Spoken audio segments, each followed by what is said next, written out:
Gardening all year long brings me so much peace. There's just nothing like growing your own food. And on top of that, it saves my family a ton of money, which makes it even more rewarding.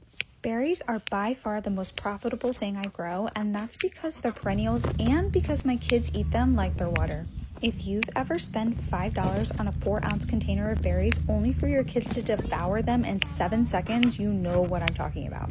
I've saved $110 this year on strawberries alone. We do eat a majority of the strawberries fresh, but I also make a lot of jam and I freeze a few pounds to be used in smoothies at a later date. My blueberry patch is still growing, so I only saved $30 this year, but I know they'll pay off big time in the future.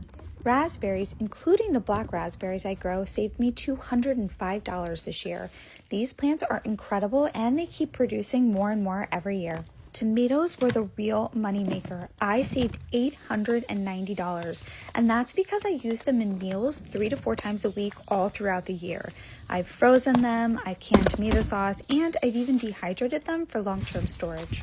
Melons saved me $75, but I grow different varieties like yellow watermelon, which I cannot buy in the store, so to me that's priceless.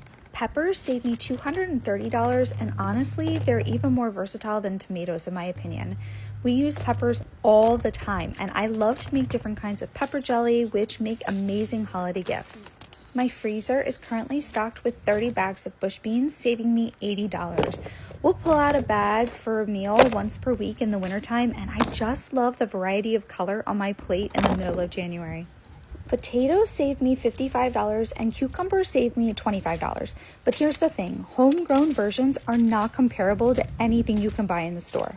Blackberries are ridiculously expensive at the store, but I saved $45 growing my own. Lastly, I saved about $40 in herbs and I dried so many to use later. Homegrown herbs, whether fresh or dried, elevate everything. In total, I saved around $1,800 this year, not counting costs. But honestly, with seed saving, composting, being on a well, and growing perennials, my gardening expenses are minimal at this point in my gardening journey.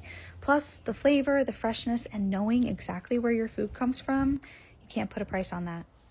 Thank you, garden.